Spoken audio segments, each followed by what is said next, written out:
अस्सलाम वालेकुम नाज़रीन, मां आहियां तव्हांजो पंहिंजो फ़हद मुस्तफ़ा जोखियो। तव्हां ॾिसी रहिया आहियो बंभो टीवी न्यूज़।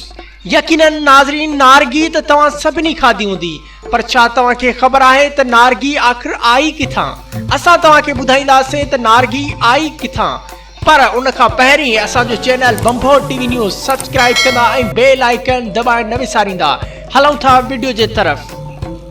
अमरीकी साइंसदान हावर्ड बी फ्रास्ट हज़ारनि तजुर्बनि खां पोइ 1935 में हुन किंग ऐं विलोली फ्रूटनि खे मिलाए नारगीअ जो इजाद कयो। नारगीअ जा वण पहिरियों दफ़ो पाकिस्तान में कैलिफोर्निया खां आया ऐं पाकिस्तान में सरगोदा में पहिरियों दफ़ो नारगीअ जा वण पोखिया विया।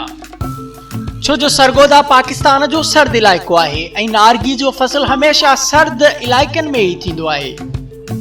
फबिअई आला रब्बुकुमा तुकज़्ज़िबान। अल्लाह साईं चवे थो, तव्हां मुंहिंजी कहिड़ियुनि कहिड़ियुनि नेमतुनि खे झुटलाईंदड़। यकीनन तव्हांखे अल्लाह साईं जी हिन नेमत मां फ़ाइदो वठणु खपे। जेके मैदे जा मरीज़ आहिनि उन्हनि जे लाइ ही तमामु मुफ़ीद आहे। मैदे जी जलन गरमाइश ख़तमु करे थी। नारगी खायो ऐं सेहतमंद ज़िंदगी गुज़ारियो।